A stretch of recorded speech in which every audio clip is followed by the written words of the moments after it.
Welcome to another Tuesday night shiur. Before we start, does anyone have any questions? I had a question. Go ahead. So, right now, with what's going on in the world, about all the rebbeim and the shuls are talking about like, oh, you gotta go vote, you gotta register, if you're not registered, this and that. And do we actually have to do it? Because my theory is that either way, these people are the government picks whoever it is. We think we have a choice, but in reality, our vibur, is nothing. So you're thinking like a communist? That's exactly what you're saying. You're basically saying you're a communist. See, this was the old way of people thinking. People back in Russia, they never voted. Why? They said the government's gonna anyways pick who it is and call it a day. Now, regardless if the government's gonna pick it or not, you have to do your due diligence. If you ask me personally, everyone has to register and vote. I since my legal age of voting, actually that's not true, but since Trump got into office the first time, I always voted after that. I just did. And I even registered my parents, I registered my wife, I registered a lot of people. Why? I do very much believe so. People have to get up and vote. You have to vote. You must. And if you don't? If you don't, you don't. Now, are you going to say, is it an isur for you not to? I'm not going to say yes or no. But what I will tell you is that's not the point if it's isur or not. The point is that you have to do your due diligence. We're so busy in this generation worrying about schar ve'onish, reward and punishment.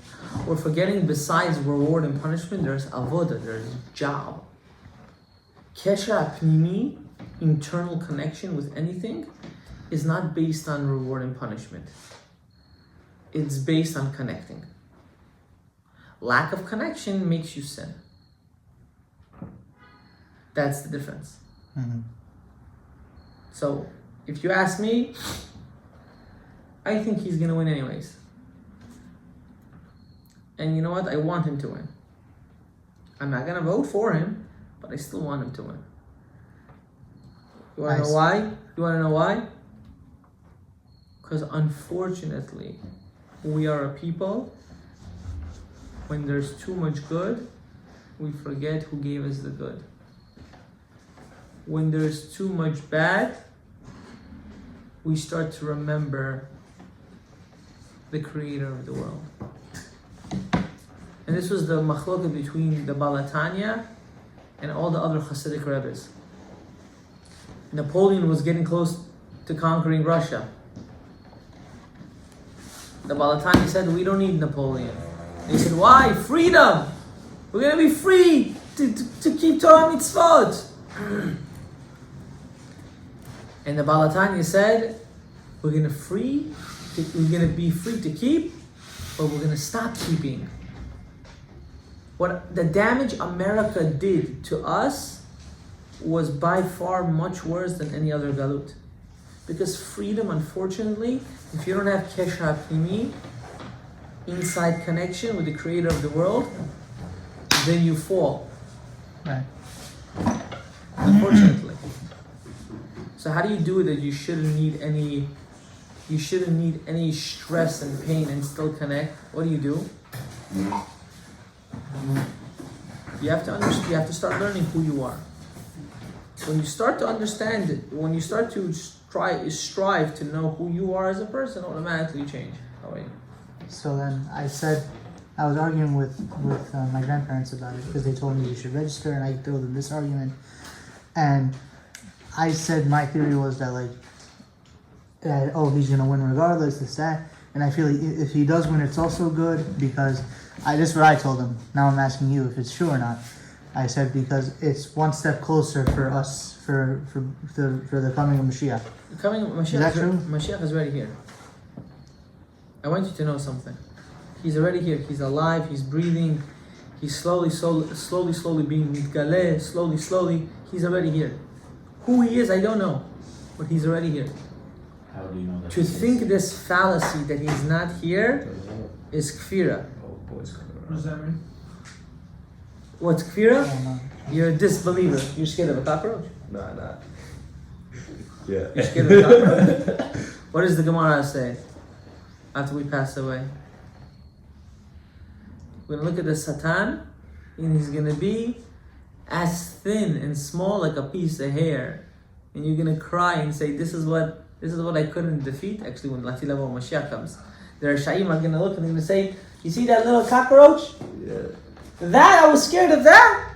That? Really? That was what I was scared of?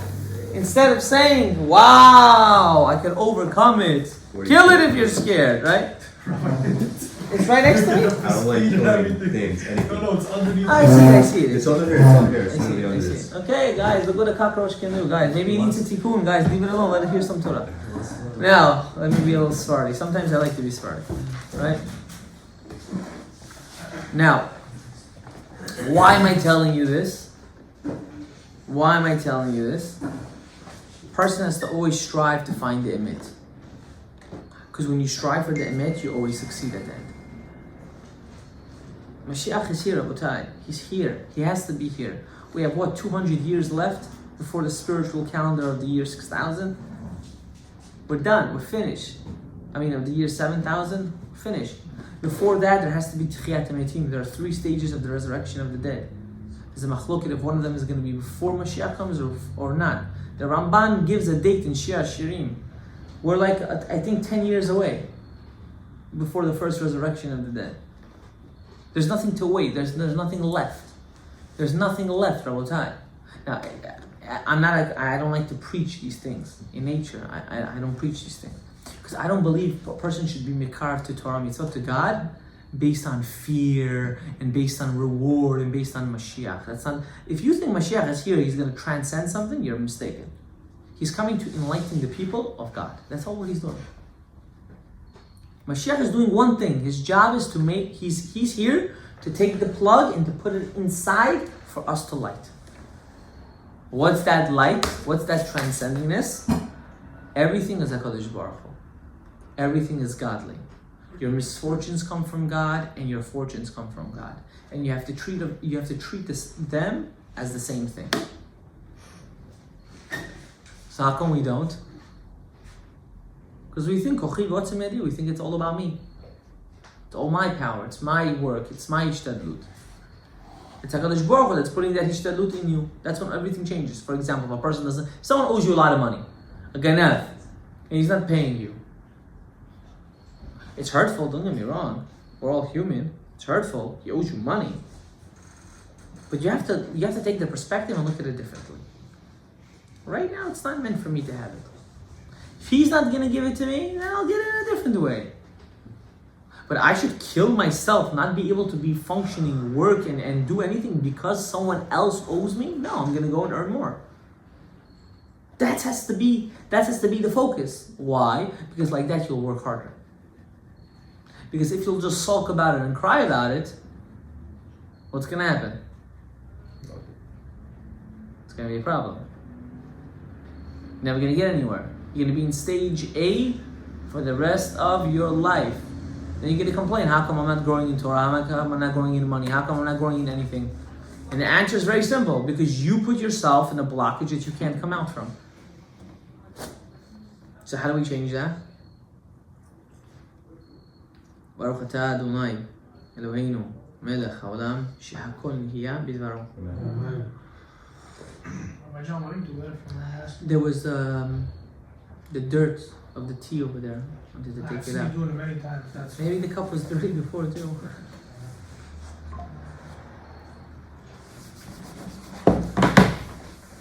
Good morning, everyone. Good morning. Please sit down. Don't be shy. Don't bite. Now. Detention or no? What? Detention or no? I don't know. It depends. No. Does anyone have any other questions before we start? No? Clear? Good? Complete? Go ahead. You had a question or are you just raising your hand? This week's parasha is very interesting. How many curses are there in this week's parasha? 98 klalot. And majority of the klalot are based on which category of averot? Arayot. Yeah. What's arayot? Things to do with sexuality. And today we're going to speak about it. We'll go through some of them. Are you ready? Now, a lot of them are like, this doesn't pertain to us. But in this generation, it does. Like, you ready? Are you sure? Here.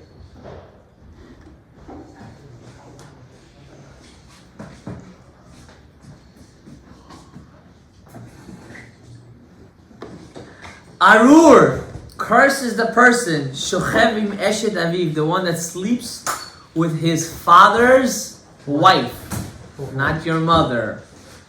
Your father's wife, that means your stepmom or so on and so forth. We said that this week's parasha we have 98 curses. I want to make you guys laugh, right? We think when the Torah was written that these things are abnormal. In this generation, this is extremely normal. I want you to know that. Extremely normal. Curse is the person that sleeps with his father's wife. Curse is a person that sleeps with an animal. Right? Was it Queen Elizabeth or something? Let's continue. Curse is the person that sleeps with his aunt. From his father's side and from his mother's side. The Torah praises a man that marries his niece, but curses a man that marries his aunts. Right? Everyone's now thinking, oh my God, my aunt, I would kill myself before, right? Then the Torah goes on another rant.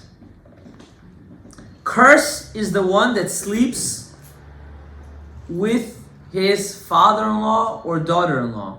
I mean, father-in-law or mother-in-law. I'm going to tell you a small story. First of all, I know cases like this. So don't think it's far-fetched. You're laughing. We should be crying, really. Somebody killed the animal? No, that's very common. That's That very was common? That's very common. Not in the Jewish community. Stop. That's not in the Jewish community. Was there a case of that recently? Not in the Jewish community, but in the Muslim community, it's very common. In the Mexican community, in the South America, it's very common. A man's first love, they used to say, is their donkey. With animals? Yeah. What does the Gemara say? Why can't the Gemara Masachat Avodah Zarah? Who just learned Avodah Zarah? Why can't a widow have a dog? She might come too. She might come live with the dog. So what's the problem? What's the problem with having a dog? A dog is the only animal that if you're not physically with him, it will always be attached to you. But any other animal, a goat, a sheep, a donkey, if you're physically with it, it will be attached to you. It will always follow you. It will always go wherever you go. So the Chachamim said, since we won't know what this girl is doing, we're scared that she might do a disgusting act. And what's so funny? You ever saw a girl walk a dog that when it stands, it's 9 feet? I've seen that, and I'm looking at the dog and looking at the woman like, Safsem payech, like, you out of your rocker? What are you doing with such a dog? Right? That's crazy. But you're looking at it like it's disgusting. It is disgusting. I'm not thinking it's not disgusting. I'm just telling you, a female dog, a male dog, whatever the case is, right? Whatever the case is, right? In this day and age, everyone has different krizot, right? Right. So wait, what was I getting on over here? Rav Yehuda Pataya writes in his Sefer, in Minhat Yehuda, this was in Baghdad in the time of the Ben Ish Hai, how a man slept with his daughter-in-law. I know there's cases like this also nowadays, over here, in our community. No. Yeah, I don't want to get into it. A man slept, Hashem should help everyone. A man slept with his daughter-in-law, and now his daughter-in-law is asur to her husband. See the cockroach is bothering you? Is it that much doing the Torah? Kill it. Just step on it. Just step on it, guys. It's not a big deal. Right. Let's learn Torah. Right. So good. Still Now. alive. Yeah. Wait, hold on. No, I'm good. Now, we killed the cockroach. Now, what's the deen? What do they do? So they came to Rav Yehuda Patai, and Rav Yehuda Patai gave the man a rectification. Now I don't want to scare all of you. Shh. I don't want to scare all of you, but I'm just going to tell you something very, very interesting. A woman that cheats on her husband, she's asur. She's not allowed to live with him anymore. And every time she lives with him, he's going over isur. Vice versa. Even though he doesn't know. Even though he doesn't know. How about these Esther from saying he doesn't know? It's very bad. Being spiritual? Well, he doesn't know. He gets correct. Yeah, it's very bad. It's extremely bad. Yes. And she, why, what's waiting for her for this? I believe in Gehenna. What's waiting for her, ya habibi? Oh, They're yeah, gonna so blow her up. They're gonna re-put her back together and blow her up again. Continuously. What about if it's vice versa? Continuously. Now, the man, you're good. The man There is no isur karet. Unless there's other isurim. Like, let's say a girl is single. 1 second. Let's say if a man sleeps with a single girl. It's a isur. There's two isurs. There's the isur pnuya, that you're not allowed to live with a single woman. And there's a isur nida, because she's impure. when that happens, you can't, like, they say you can't touch her. Actually, cannot. But that's already when you're married. You're not allowed to touch your wife when she's in nida. Correct. Like, actually, like, touch her. That's Oh, what's so hard? It's more than just touch. You're not allowed to pass something to her hand. Oh, wow.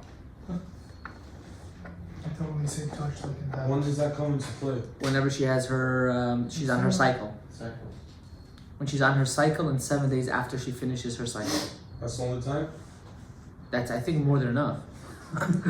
Shit, you know what I'm talking about? Like, you're getting deep over here, right? What about when, let's say, your wife's family member passes away or something, they sing Shiva? So you're allowed to... Oh, so you're saying you're going, yeah, you can, if she's not an Ida, you can touch her, but you can't actually physically be with her. That's a bit different, Gotcha. right? Like, Yom Kippur, you also cannot touch your wife. Mhm. Tisha B'Av, you can't touch your wife, even though she's not an Ida. Certain things you can't do. What if the girl's not married and she has her cycle? Well, we hope they have their cycle, even though Are they're you not allowed to married. touch her? No, you're not allowed to touch a girl. That's already Isur of, it's Isur. You can't touch a girl. Once a girl reaches a certain age, you can't touch her. Is that a gather or is that actual Mamashi Suda right It's Isur halakha. for marriage? Yeah, you're not allowed.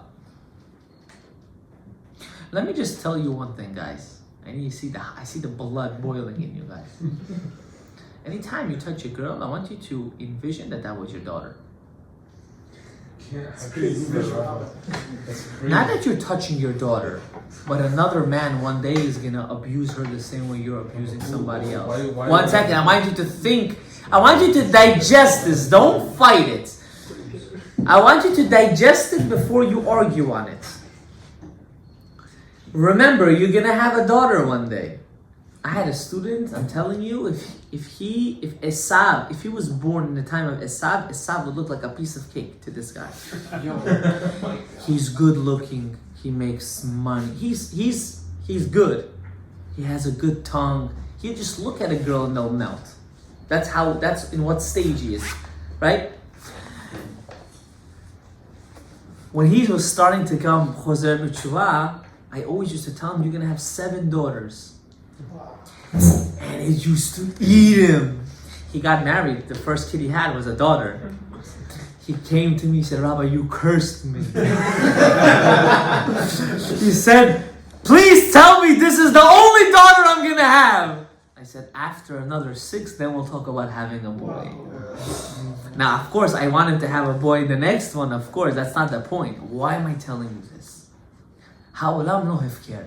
This world is not a free-for-all. If someone does something inappropriate, he's gonna have to pay for it. I don't speak like this. This is my first time getting into it because I see you guys are hungry for some of it. I don't know why. Why do you guys don't learn out of good? Why do you gotta learn out of the whip? There's gonna be a day you're gonna have a daughter. There's gonna be a day you're gonna have a wife. There's a new thing, a new trend, hitting on married women. Why? They're more experienced. They're not going to tell anyone. They keep it quiet. You're always alive. It's all good. Let him. What the? That's Tzar B'Lachaim already. Tzar B'Lachaim, you gotta... Oh, he's still alive. Baruch Mechayemi. Right? Now, Yo, you heard that sound like so sweet. now, I don't mind killing things, it doesn't bother me. Now, these things that we go through, like for example, if someone owes you money, let me explain something to you, the way the world works. The more you try to fool the reality of HaKadosh Baruch Hu, yeah, he wasn't gonna do it, right? The more you, if I clean it, is everyone gonna calm down? Yeah, please. No, I got it. Oh. Oh. It's okay, right outside. Chazak u'baruch. There always needs to be a nachshon, right? It's not to be. It's a bug, Rabbi Isai. It's not gonna do anything to you. I wonder, is this gonna be in the video? Yeah, I'm leaving. I leave everything raw. I don't care. Authenticity is where we come. This is authenticity. You want fake edited things? It's only on certain situations, right? Yesh din veyesh dayan, habibi. If you steal, if someone steals from you, remember, it's gonna come back. But when it comes back, it's gonna come back so hard the guy's not gonna know what happened to him. But then it's gonna be too late. Why? Because you messed up. The problem is, you know what the major problem is? If we allow, how ironic, if we allow ourselves to stay stagnant in that position and allow the other person to control our success, that's your fault. You know how you know you're not mentally strong? When a person like that can control your whole day just by mentioning his name. You have to be the type, I'm sorry for saying it, Careless. you have to not care. Why? Because God will take the revenge for you. You don't have to worry about it. You want to be like that? No problem. Watch me succeed. But then don't cry, because you could have succeeded with me, but you decided not to. Your goal, there's two kinds of people in nature. There's a person in nature that gets hurt and he sulks about it and he goes into depression and he cries his whole life about it. There's another kind of person, when he gets hurt, he says, you know what I'm going to do to this guy? I'm going to regret the day he started with me. Not by hurting him, but by building myself up. And you know what happens automatically? When you reach that high pedestal, when you're there, then he puts his head down and says, oh, I was stupid. But then, that he took is considered a Mayim Achronim for you at that point. Does anyone look at the water that goes to Mayim Achronim? No. Even if you have the most expensive alcohol and you finish eating and you need Mayim Achronim, you'll take it and wash your hands with it. Why? Because for you at that point is garbage. So don't look at your misfortunes as a loss, but look at your misfortunes as a mental growth. And if you don't do that, it's going to happen again. You want to know why? Because that's the reason why it happened to you. It happened to you for you to grow from it. Those mental stimulations that you're going through is the biggest thing that's going to push you in life. And that's why there's so many people with so many issues. Because when it comes to challenges, they all crash. Not embracing the challenge. You have to embrace it. Why? Because when you embrace it, you're building yourself, kelim, to go higher. The Musar of the day, baby. Now let's get back into this week's parasha. You ready? Want to hear another disgusting case? What does it say?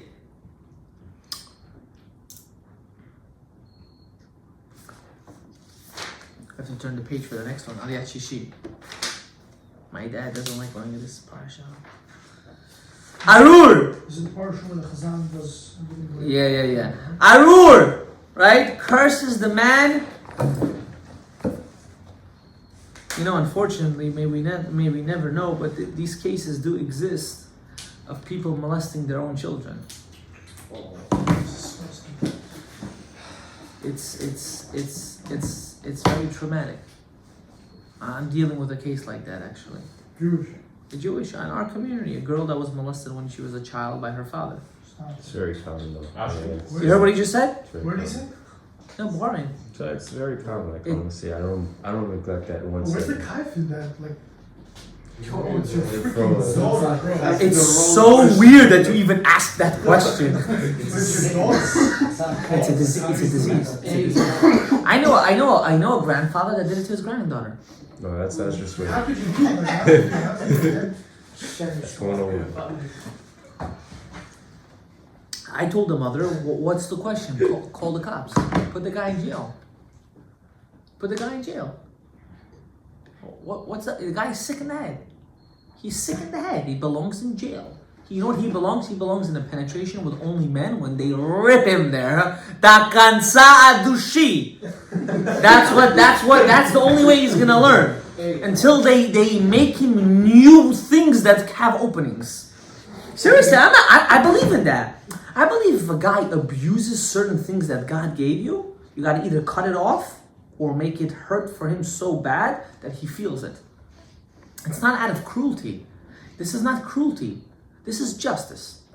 You touch a child, you touch something that doesn't belong to you, you hit an innocent soul. You know what trauma that is for life? People that go through that can never express love. Never, ever can express it. And I want you to think about it. The earlier you are exposed to sexuality,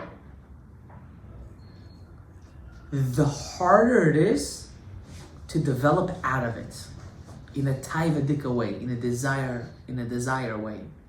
The later you are exposed, meaning you're exposed to it properly, that it's not only about enjoyment, but it's about something positive, your outlook in it is totally different. That's why, when do they start teaching sexuality in Judaism? When the kid reaches high school, they take out a Gemara and they start learning with him Masechet Kiddushin. It's also like that. Why? Or Masechet Ketubot. Why? 1 second. No, we don't talk about actual sexuality. We talk about the concept. By the Goyim, they take a banana and they're teaching you how to put a rizinka on it. That's totally different. How would you feel, Yoshua, if your son goes to school one day? Why not? Your son goes to school one day and says, Papa, look. It's not only that, they teach other stuff. Yeah, I know what they teach. I wasn't born yesterday. I know what they teach. But the way you're exposed to it plays such a difference. Why? Because the kid comes home with his rezinka. What does he want to do? First thing. Use it. He wants to try it on. Until he realizes they gave him the cushy size and not the white man size, right?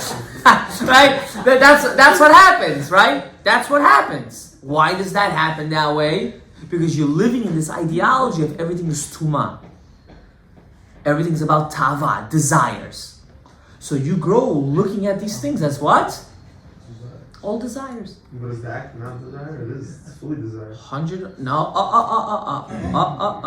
No one has The desire, act- no one will ever do it. The act is not fully desire. The initiation is desire. Now, you're getting into a very delicate topic, but I'm going to get into it because you asked it and I like it. Not in that way, Rabbi Isai.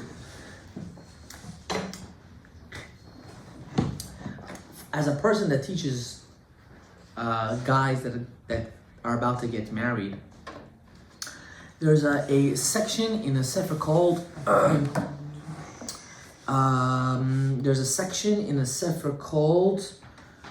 what's the sefer that has Masachet Gehinam in? I forgot the name. I can't believe it. It's Reshit Chochmah. There's a sefer called Reshit Chochmah. He has over there in the end of one of his chapters how to do certain mitzvot with a connection to God that's so ultimate that you don't even think of the desire. Now you think I'm crazy right now, and I want you to think I'm crazy. I want you to, and I'll tell you why. Because if your whole marriage is going to be just based on pleasure, you're screwed. You're so screwed you don't even know how screwed you are. Because in reality, animals do things for pleasure. Humans should not think that way. To the point that the Ari writes that your soul, our soul, every single one, is so much, that action has such a big effect on your mission in your life that if you would know it, whenever you would be with your wife, you would only do it in a purity way. Because which father wants something negative for his child? Because Shalom Uvracha.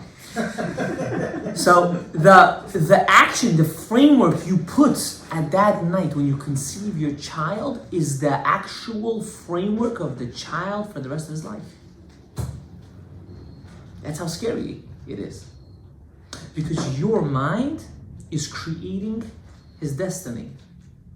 And your body is creating his physical goof. And Hashem gives him the neshama. The neshama is not our mission.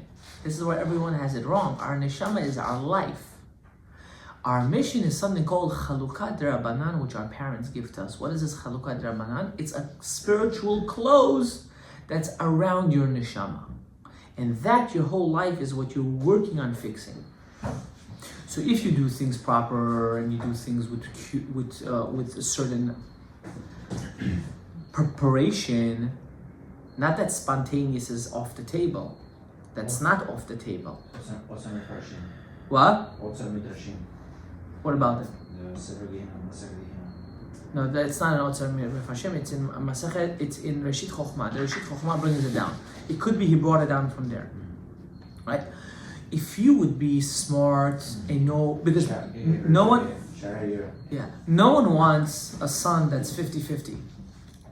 I'm sorry to tell you this. As much as hooligan you are, at the end of the day, you don't want your son to come to you and say, well, what's up, Dad? Let's dap up. What's up, my... No, I can't say it on camera. What's up, my this? Well, you're not going to like that. You're going to smack him across the face and say, you better learn some respect. If not, I'm going to kill you right now. It's cute when you're 19 and 20. But when you reach 30, 35, you're not going to handle that garbage.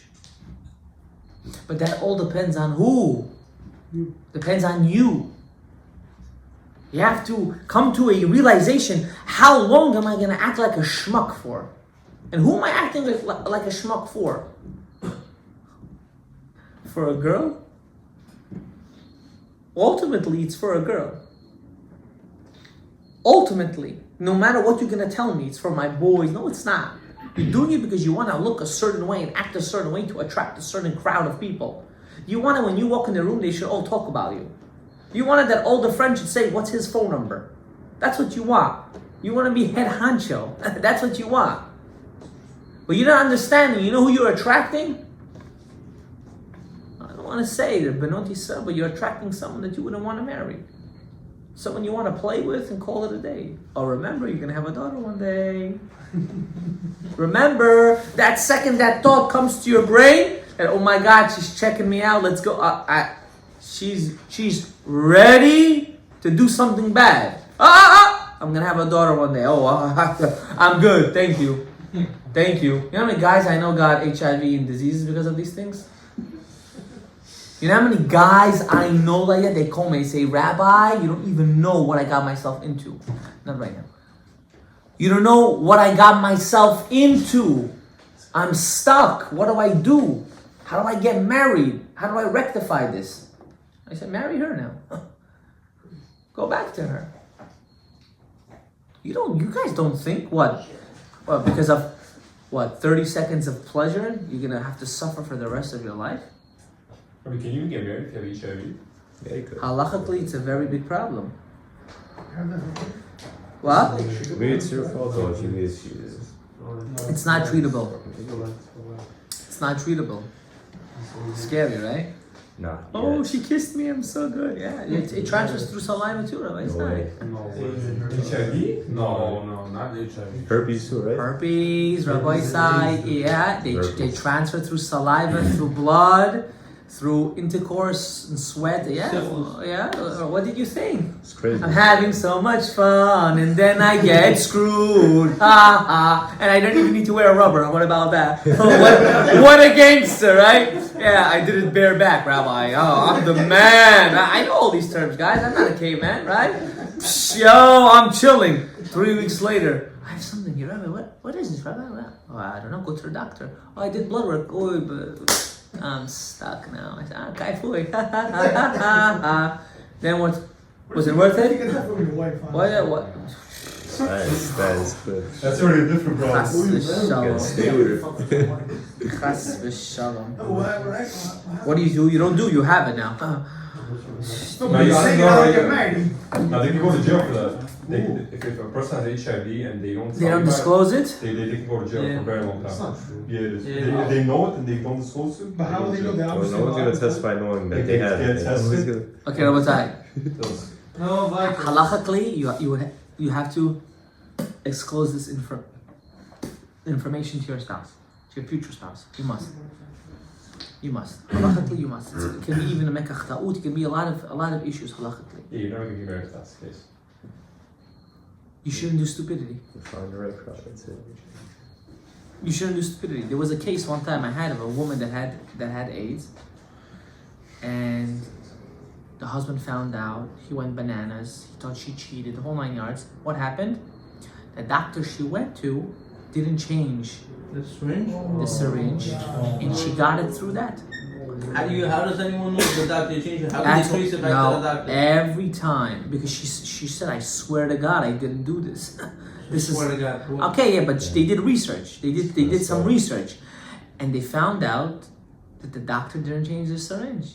That's why anytime I go to the doctor, anytime, I want to see you change the syringe in front of my eyes. It's a new freaking. I want to see you do. Sometimes they come with it already prepared. I want to see you change it right in front of my face. It's like a barber. When they get to my kids, when they do, I want to see it in front of my face. I want to see it. That there's nothing there. You can't play with these things. You can't. This is very scary stuff. Right? Okay, let's talk some positive. I know this week, I don't know why we got so tough and rough. My God, you guys really are very strong men, I see. At the end of this week's parasha, Hashem says something very, very beautiful. He says, follow my Torah. Follow it. And if you follow it, I'll give you all the good that you ever want in your life. But you have to first follow it. But not follow it on condition. Don't be those 50-50 kind of Jews. I gave tzedakah, I want to see $100,000 back. She's stupid. I got this kind of this, I want this in return. Imagine your son goes to you, but have this in mind, right? You're begging him to do something, he does it at the end. He comes back and says, okay, I did it. I want you to pay me for it now. What are you gonna, forget about what you're gonna do. How are you gonna feel? Like, I raised this son of a Jew. I gave him everything. And now he wants something in return for doing something that I asked him to do. You're right. That's the same thing we are. We go to HaKadosh Baruch Hu and what do we say? Oh, I did this, so let me pass my exam. I did this, so let me close a deal. I did this, so let this be successful. I did this, so let my wife be like this. It doesn't happen. Whoa! Hold up! Hold up! Absolutely not. Because we look at struggle as a negative thing. In reality, struggle is the greatest gift God can ever give you. Because without the struggle, you won't know how to grow. The fact you have the struggle, it allows you to grow. Imagine life was all dandy and good. What would it be? You would literally be pointless. You would be like one of those kids that come from a very rich house that are spoiled out of their brains. They're entitled to another level. They don't know what hustle is. They don't know what Mesirut Nefesh is. And they're like, yo, my daddy got me. I'm chilling. Daddy dies. No more money. He wants to kill himself. What happened? What happened? They never felt struggle. What struggle? Getting up and getting shot right in the face. Getting up, taking out the bullets, stitching yourself up, going up another step, and getting shot exactly where he shot you before. Getting back up and doing it all over again. Until you realize that that bullet that he's still shooting you in the same place doesn't hurt anymore. Because there's such a big dirka, the bullets is just going in and out. That's what real men are. Real men are the ones that can handle anything that comes their way. Not the ones that start to sulk and cry and whine. Those are not men. Those are sissies. Sorry for my language. Oh, you don't know how it feels. I know how it feels. Trust me, I know how it feels. I know exactly how it feels. But is that going to stop me? Absolutely not. Haters are the greatest gift a person can have in his life. The greatest. The people that are jealous from you are the greatest people you want to have in your life. Because they are your constant audience. They're watching your life more than you're watching your own life. They're the greatest things in the world. What about Ayn Hara? Not in that way. They're not watching an Ayn Hara. They only get there when you're so high, then they have the Ayn Hara. But already at that point, they're nothing. They're like Mayim Achronim. They're considered Mayim Achronim. They're considered nothing. So how should a person act in the time of struggle? He should act more generous, more happy, more besimcha. Why? What does the Torah say a couple weeks ago? You know why you have all the pain and problems in your life? Because you didn't serve me with happiness. But it's hard! I know it's hard! But that doesn't mean you shouldn't be happy. That doesn't mean you shouldn't be with excitement. That doesn't mean you shouldn't go to work with a vibe and a brand. We're gonna make it today. Not you go to work and you're standing on your feet as a barber and you're like, oh my God, again? You know why? Because the client's gonna sit on your chair. You know what he's gonna say? I don't want to tip him. He's pissing me off. Or if you're going to close a deal, do you think the client doesn't feel it through the phone? He needs to hear that you're high.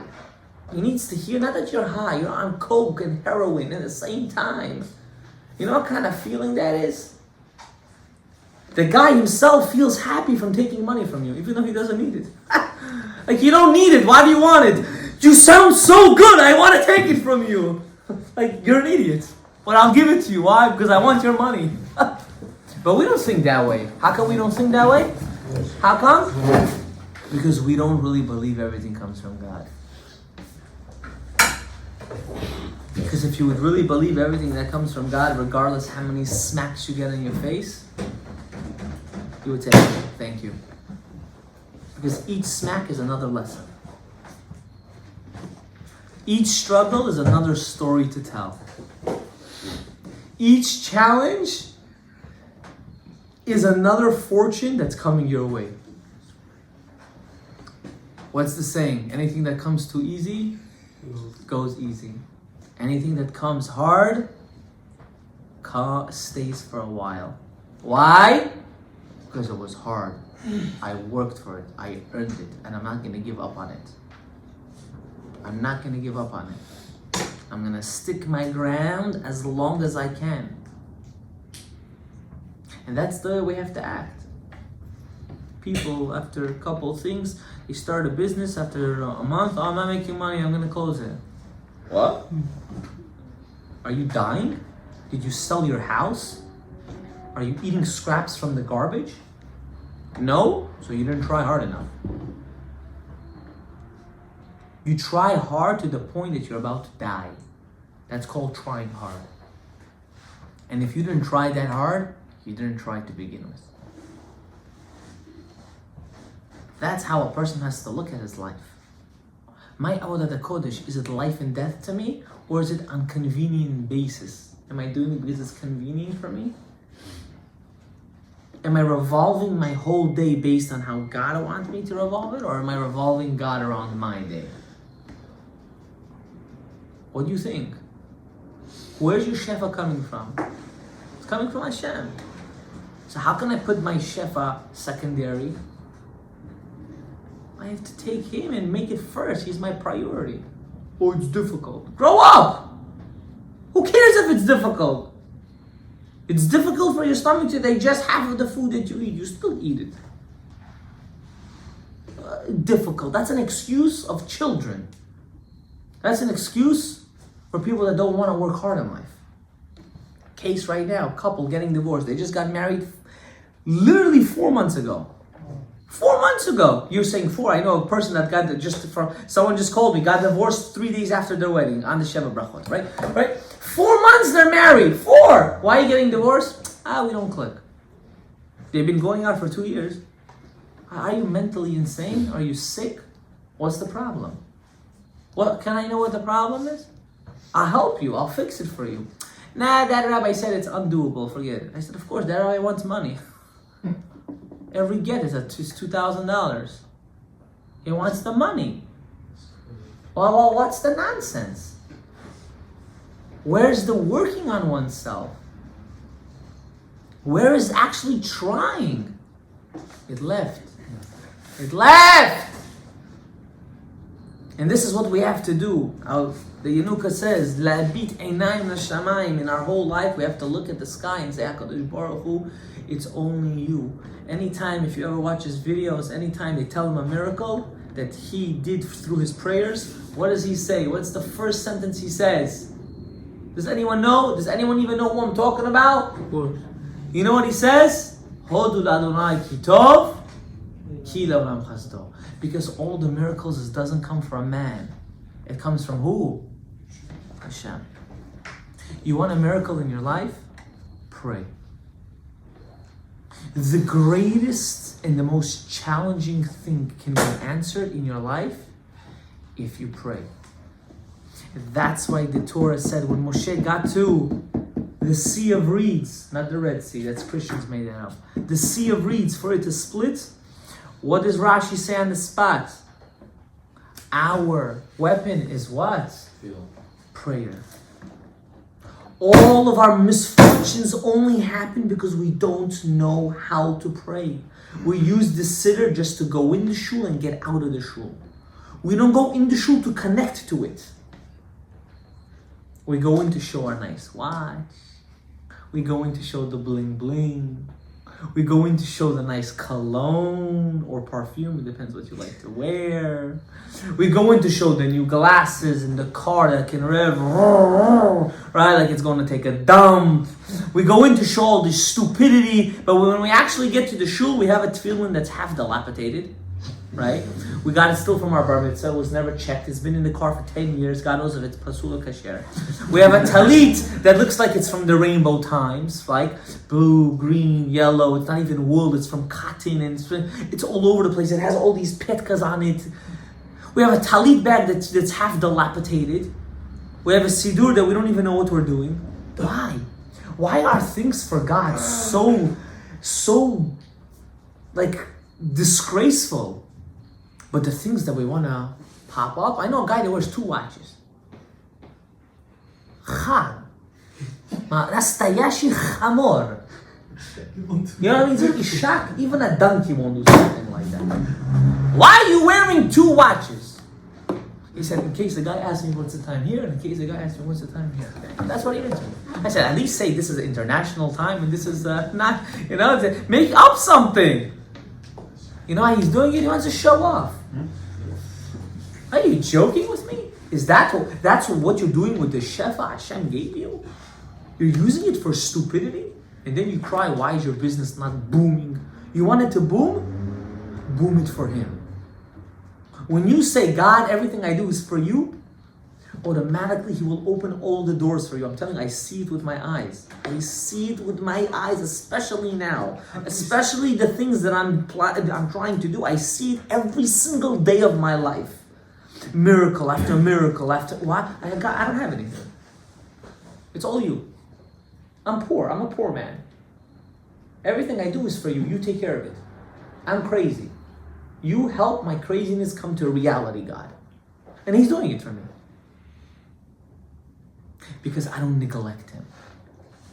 I don't go to Him only when I need Him. Don't do that. How are you gonna want to marry a wife that only is gonna come to you whenever she's allowed to touch you? When she's not allowed to touch you, she's gonna leave you alone? You know how bad as a husband, how you're gonna feel? You're gonna feel like garbage. You're gonna say, I do everything for this house. Even if you do nothing, let's say. I'm still the husband in the house. That's how we act to God. When we need something, tochte, we run to shul. We get the biggest aliyah, don't forget, Ne'ilah, 10, 20, 30, 40. You can take that 10, 30, 40 and shove it up. It does absolutely nothing. Nothing. Oh, all the rabbis are going to fight me. Yeah, because they want the money. It does absolutely zero. You opening up that siddur every single day, 3 times a day, davening to God, does much more than that $100,000 you're going to buy that Ne'ilah for. By far! What's the difference? It's easy to do a one-time deposit and think that I'm so special in front of everyone. But you're getting it wrong. It's not about everyone. It's about who? You and God. We're missing that. We're missing that connection. It has nothing to do with the people around you. It has to do with you and God. So when you change that, when you put that switch on and say, I'm not doing it anymore for anyone. I'm doing it because I want a relationship with my master. He's going to open up every single door. The doors that you think can never be open or that don't exist will appear in your way. You say, where did this come from? I don't have. How did this even happen? How did it happen? I created it for you. What does the Gemara say? Masechet Bava Metzia.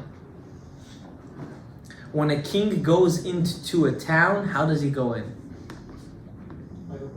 He makes a new opening in the wall. Why? That's a show of power, a show that I am the king.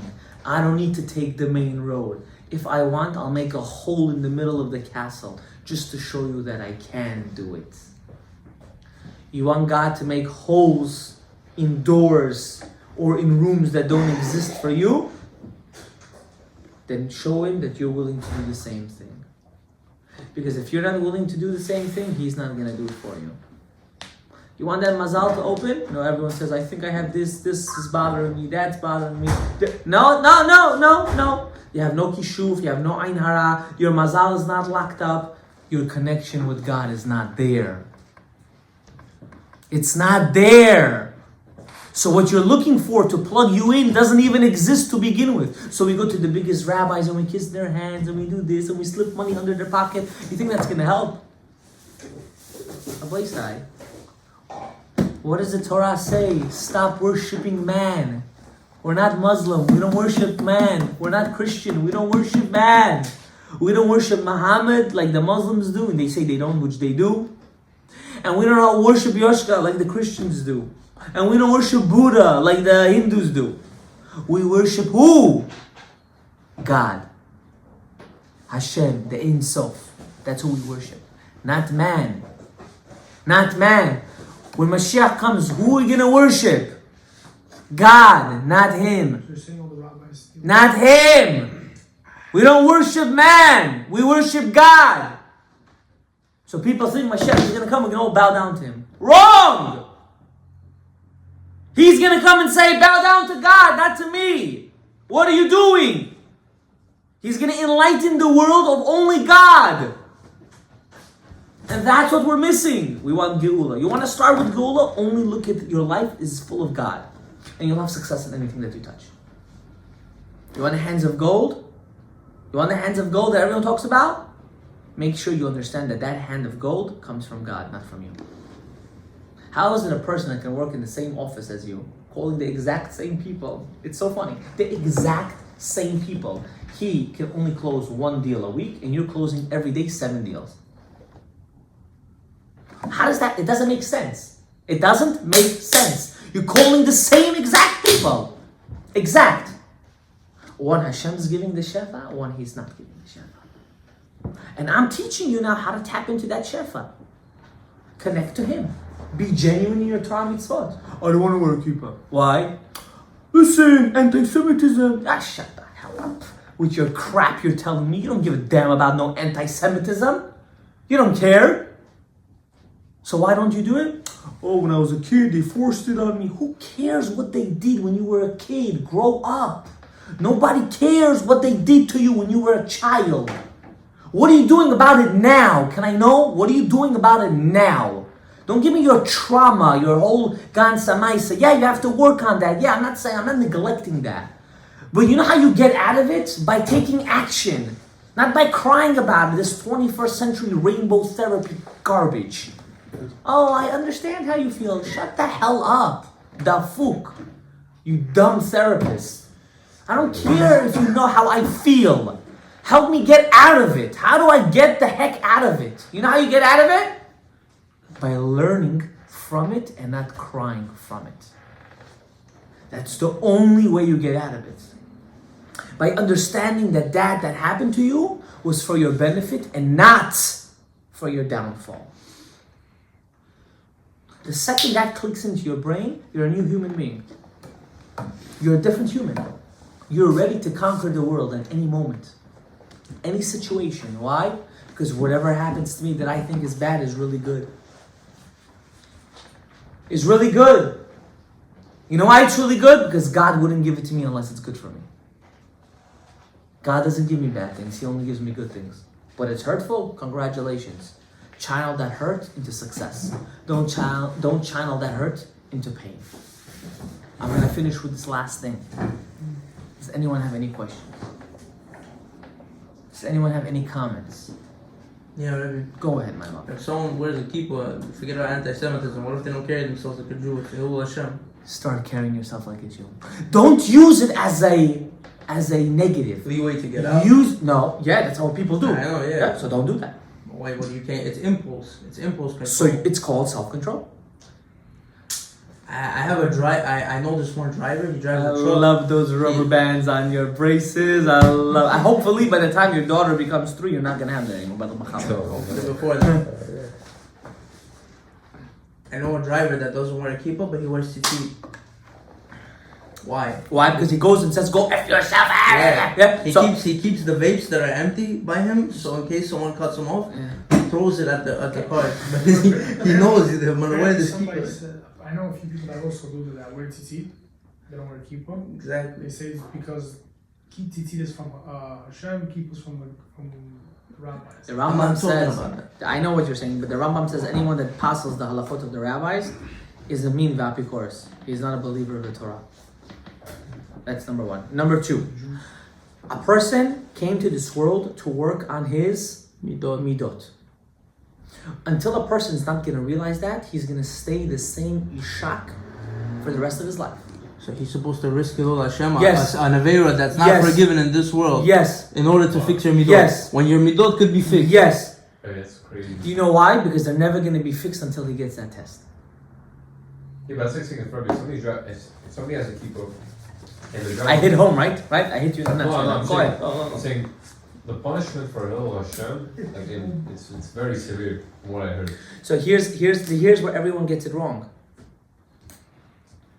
You ready to hear it? Can you do Chilul Hashem in closed doors when no one's watching you? Yeah. Sure you could. No. Meaning what? Can you give an example? There's nothing not to give you an example. Hashem's You don't- Hashem. Can you do a Chilul Hashem if no one's watching you? No. No. Disgracing. Ow. You need to Because you think Chilul Hashem is for people! Chilul Hashem is between you and God! God is watching you every single second of your fire of existence. The second you think that you're doing it for a person, you take God out of the equation. Chilul Hashem is between you and God. When you disgrace God, you're doing a Chilul Hashem as well. So regardless if the guy is driving, let's say the guy is driving and he's not even there, it's an AI car, and you're cursing at the car. No one's there. Taxi AI. No Uzbek driving, no Hindu driving, none of that. One time I got into a taxi, I'm sorry, I got it. The guy's talking to me about, because it was night and I had a beard. He was talking about Shiite and Sunni. Why are we killing each other? It's so stupid. We're all Muslim, blah, blah, blah. And I said, Shalom uvracha. I don't know what you're talking about, but I am a Yehud, I'm a Jew, and I don't kill my brother. He got so upset at me. He right away took me to my destination and he kissed me, right? Why am I telling you this? This is just a side story, right? Chil Hashem is between you and God. It doesn't make sense every time you say it's Hil Hashem. Oh no. Oh, so here's the difference. There's averot that are mamash tests that it's something that you have to work on. And there's averot that you put upon yourself. What does that mean? Waiting 6 hours. I'll give you a small example, right? It's funny, right? Why I'm saying that. Let's say you go to a party and you know everyone there knows you ate meat. Now you're not gonna go and let's say they're 50-50. You're not gonna go and say, let me go eat ice cream. But you really want that cold ice cream. So what do? You go home. You know no one's watching you. You don't care, right? How many of us can relate to this, right? You know no one is watching you. You go to the freezer, you take that nice bowl of ice cream, cookie dough ice cream or whatever you like, and you rip it. You rip that bowl of ice cream, huh? You think that's not Chil Hashem? Yeah, maybe. Who are you fooling? God is watching you 24/7. So that's an Aveir. That's a Chil Hashem because you're thinking, what are you thinking at that moment? That no one's watching you. You're forgetting who's actually watching you always. So what is he? God! Now let's say you scroll on your phone and something disgusting pops up and now you have a tava. And you're trying to fight it and you can't, you're trying and you're killing it and you fall, chas v'chalila. That's not a Chil Hashem. But you know God is watching. Correct, but over here, it's a different kind of cause and effect compared to the ice cream mashal. The ice cream mashal, you're only not doing it because of what? There's others' perspective of you. Correct. That's a Chil Hashem too. So saying, but there's a difference between private versus public, no? I'm assuming. Of course, but Elamai, it's still a Chil Hashem. Yeah, but I'm saying in the case, so let's say What if you somebody's like, not ready, somebody's what if ready you're to fight. fighting it? Yeah, like what if you're fighting and like, yo, I'm not gonna eat it. I'm not gonna eat the ice cream, and then you get home and you look at the ice cream like, yo, I have to eat it. Is that different? That could be a bit different. Very. No, because most people want to just rush home to eat that ice cream. Guys, I'm human too, guys. Waiting 6 hours can be challenging. I understand that. Again, I'm not a caveman. Don't look at me like I'm right now. Well, it can be challenging. You want to have that nice cup of something, you know. You wanna eat that cold thing, you know. You had that hour, like, oh, I only have a half an hour left. Like, who cares? Half an hour, 1 hour, 2 hours, right? You have that test. You want to have that nice cup of coffee. You just woke up, or you know what's even worse? I sleep a lot, like at 2, 3, 4 o'clock in the morning. And sometimes I have a snack, a sandwich or something. Suddenly you wake up in the morning, you want to have that nice cup of coffee. 6 hours didn't pass. What do? Only 3 hours passed. What do? You want to have that nice geschmack when you put on the film that you know that burn. I don't know if you guys. I like it to the point it's so hot that it burns my lips and tongue. Like you that. The heat goes down your neck. You're like, wow, geschmack like that. You know that kind of feeling. You guys don't know. I'm cold. I'm all off, right? Right? You know what it means? You can't have that in the morning. Why? You're an official wash. Because like 2, 3, 4 hours ago, I was still on meat. What do? Rabbi, is it that deep? It's that deep. Saying, I heard somebody say it's the 5th hour going into the 6th hour. Some say it's 1 hour, 3 If you're hours. waiting the 5 hours, you might as well. I'm just okay. Let's not get into practical 5, 6, 3, 4. Right? I'm telling you why. What are we getting wrong here? If we're always gonna run away from the challenge, we're never gonna improve. What if we do the 3 hours? We're not running. Stop! I'm not talking about that right now. I'm talking about right now the kippah, right? The kippah in the car. Until we're not gonna get to that challenge, we're never gonna work on ourselves. So you know what we're gonna say? I'm forever just not gonna wear a kippah, and I can act like whoever I want. You think in your face it doesn't say you're Jewish? Look at that nose. Honestly, I'm very honest speaking about Arab. You're Jewish. No, I know I'm Jewish, but I'm saying. You're Jewish. You look Jewish. But honestly, both not think I'm Jewish at all. You're Jewish. You look Jewish. You think just by your face being your face, you're not gonna realize it? Come on. Who you fool? It's time to be honest to ourselves. It's time to be honest to ourselves. Enough is enough. Your parents neglected you in religion, that doesn't mean religion is bad. That means they did something wrong. Don't use your past as an excuse for you to do all the crap in the world. Time to own up, man up, do things properly, and I guarantee to you, not because of me, because this is what it's written in our Torah that we believe, and we've been in existence for over 6,000 years because of it. That if you follow its ways, it will open up every single way for you. But if you decide to neglect it, you'll have to figure it out on your own. Baruch Adonai Leolam. Amen, amen. Close the camera.